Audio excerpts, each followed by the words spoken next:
What a game. Finally, we got a good Thursday night football game. This one was an absolute battle, overtime battle. Kirk Cousins, Baker Mayfield. Kirk Cousins setting a Falcons record with 509 yards. He also had 4 touchdowns and an interception. While Baker Mayfield, while it wasn't like an all-star performance in the case of numbers, if we just talk about efficiency-wise, Baker Mayfield actually played pretty well. 180 yards, 3 touchdowns, nearly 80% completion percentage. He played very well, and this is probably the most balanced Buccaneers we've seen running and passing in a very, very long time. But I want to know, overtime win, Kirk playing incredible, prime time, how impressive was this win for Kirk Cousins and the Atlanta Falcons?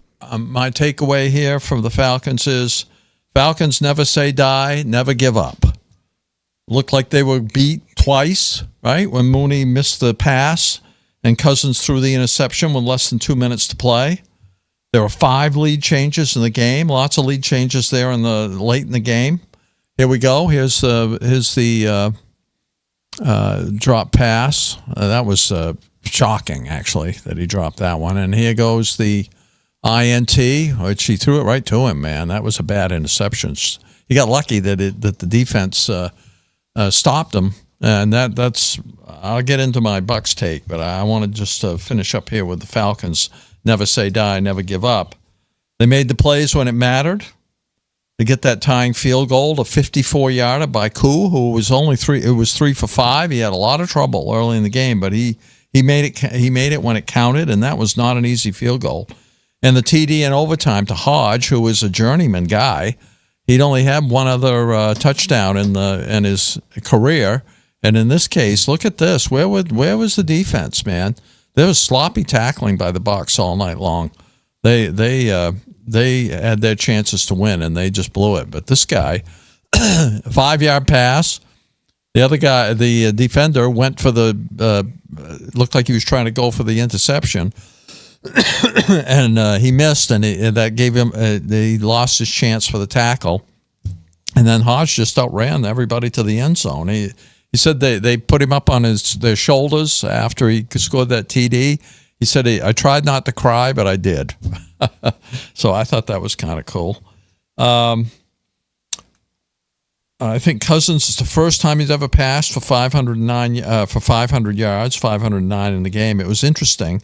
His previous total was 460 yards. He also passed Matt Ryan, who was was the record holder for the Falcons with 503 in a game.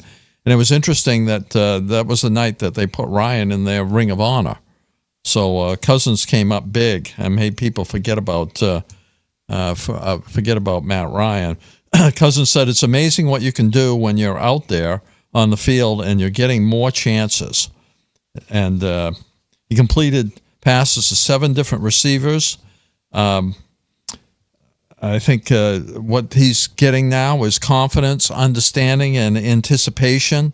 Morris, his coach, said football is all about confidence. They had 550 yards of total offense.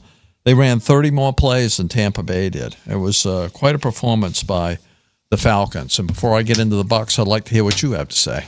Well, let's start with the Falcons. Let's keep it synonymous with one another.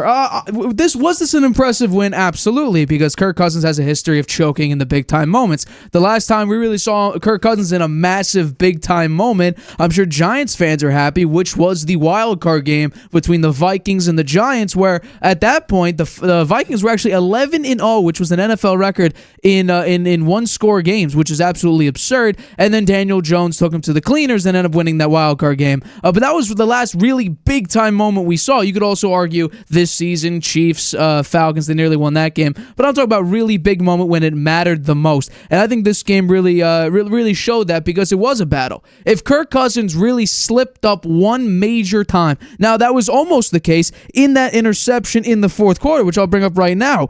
This was nearly a complete game changer in the sense of this would have ended the game for the Atlanta Falcons. That was a bad decision, never covered. It didn't even look like he was looking at the receiver until the very, very last moment, but thank God that the Buccaneers decided to do something stupid. That final drive, which was pretty pitiful, 3 plays, minus 14 yards. That's how bad that very last drive was before overtime. It was run, penalty, run. Actually, no, I'm sorry. It was run, penalty, pass, but it was a backwards pass, minus 2 yards it got, and then run for basically no gain.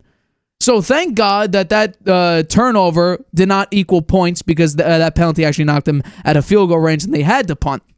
But Kirk Cousins played very well. 509 yards. You just can't say that was a bad performance. He had 4 touchdowns, over 72% completion percentage. He was incredible. He engineered a beautiful game-winning drive, actually game-tying drive, and then a game-winning drive when KhaDarel Hodge had that massive 45-yard touchdown. But finally, this is what I said earlier in the week on Tuesday. Pitts. Kyle Pitts. He's on a milk carton. Well, not anymore, because this was a great play. Open the game with this. Second play of the game. 32-yard reception to Kyle Pitts. He had a great day. I actually benched him on my fantasy team. He screwed me over. I got 12 points sitting on my bench. I have Cole Kmet in there instead of him. But thank God. Get him involved. They were playing him out wide a number of times, which doesn't make a lot of sense. He was getting matched up sometimes with Jamel Dean, their number 1 cornerback. I mean, he's a tight end, and in that position, he was lined up in a tight end spot. So that's what they need to use him as. But I think the major X factor, and this actually happened twice in the game, was Jesse Bates. He had an incredible performance. He actually had 2 forced fumbles, one that was immediately recovered by Mike Evans, but this one was an incredibly crucial one, because if Bucky Irving keeps going, and that's probably going for a first down, if not more, Jesse Bates knocks it out beautifully, the Buccaneers very well could have put this game away. But thank God, Jesse Bates, beautiful forced fumble. Mike Evans was not there to recover it in minus 2 seconds, and the Falcons are able to recover it. But congratulations to the Falcons. This is a big-time moment. You take the NFC South crown for the time being. Kirk Cousins played phenomenal in prime time. The Buccaneers, both defenses really had no answers for each other. This was not a defensive game at all. Yeah. It seems like the Bucs could do whatever they want with the Atlanta Falcons. The Falcons now move from 5th in blitz percentage to 4th, but they remain dead last in quarterback pressure percentage. Yeah, well, that math doesn't add up. Cousins, I mean, he was like out there just playing toss in the backyard. The receivers were wide open. Yeah. It was unbelievable the amount of space they had. So this comes to my second takeaway, and this is the one on the Bucs. We got to play all 60 minutes of the game. Come on, let's go. Bowles said we didn't close it out. They had multiple chances to win after Mooney's drop and the interception of Cousins. They couldn't get the first down to keep the Falcons off the field. First down would have given them, as you said, that first down, and one first down would have ended the game. Instead, they went backwards. You can't let that happen. They got no one to blame but themselves. They've lost the last two of three after starting 2-0. Sloppy tackling. Look at that. They didn't tackle Hodge after he caught a 5-yard pass. He ran all the way to the end zone in overtime. 14 missed tackles, by the way. Yeah. No pressure on the quarterback. Come on. Cousins standing back there. He's a guy that's had an Achilles heel injury. He's immobile. He does not move at all. He drops back, stands there, looks around, throws the ball, or takes a sack. He's not somebody that's going to be turning a broken play into something special. It's either he's got the time to throw the ball and find the open receiver, or the play is over. One thing I'll say for in defense of the Bucs, injuries on defense, right? They don't have a Winfield, Gadecki, or Camry, or Whitehead got hurt in this game. On the plus side, they did start fast. They scored 24 points in the first half. Mayfield had 3 TDs in the first half. They started fast in the first half of the Eagles game too, and hung on to win that one. But and actually one going away. But they don't score any points in the second half. They only had 9 points against the Eagle, 6 points against the Falcons. So, they got to figure it out. I mean, they have a team. It seems like they can. They're reasonably well balanced, as you said, a better balance than we've seen. Their running game has never been much the last few years, but Whitehead 72 yards rushing, and who else was out there rushing? Irving, he had 6 for 42. No, actually Mayfield had 6 for 42. Irving had 9 for 44, but he fumbled the ball. Come on. Yeah. That would, as you said, that could have been a game-ending play too. They had 3 different chances to win the game, and they muffed them all. And so that can't happen. The defense, Smith had 9 tackles. Dean had 9 tackles. The special teams, Tucker really good on the punt returns. He had 2 for 86. Irving 1 for 39, Thompson 1 for 21. The kicking, their field goal kicker was perfect, 3 for 3. We had a long of 53 yards. The punter only punted twice, but 43.5-yard average. On the Falcons side, where was Matthew Judon in this game?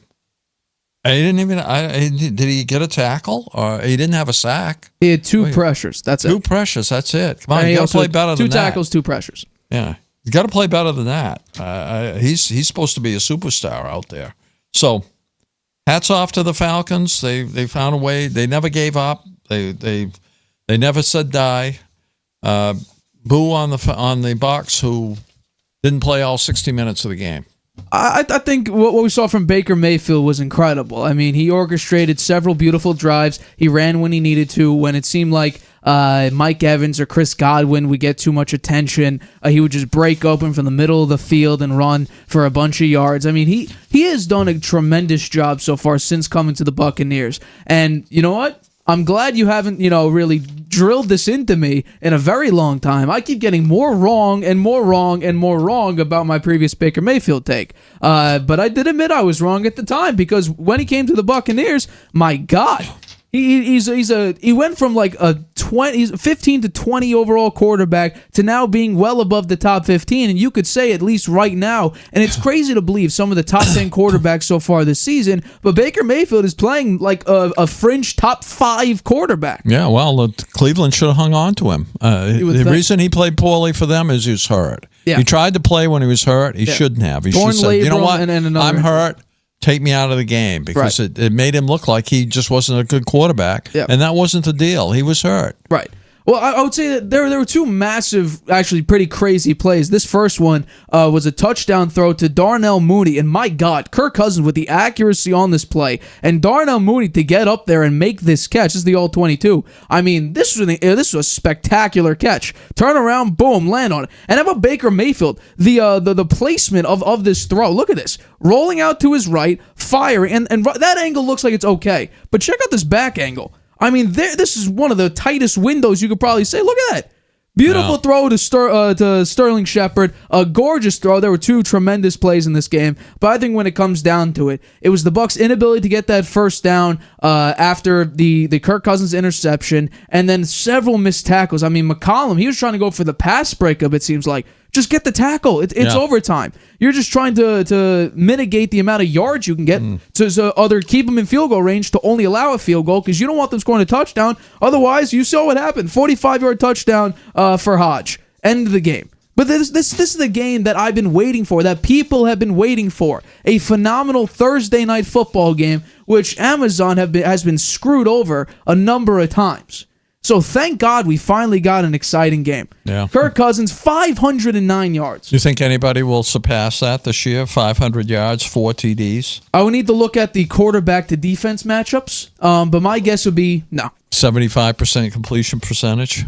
I mean, it's incredible. It's boosting him up the rankings a lot. As you said, fringe top 5 quarterback for sure. The Falcons had 17 missed tackles.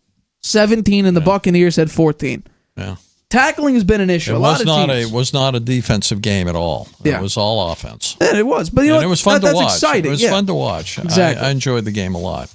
Hi, everybody. Thanks for watching. Make sure you subscribe here to get the latest from the show. Also, if you want to check out the full episode, make sure you click the I in the top right-hand corner right now. If you want to listen to this show anywhere you go, make sure you go to anchor.fm/The Harvey Hour or anywhere you get your podcasts.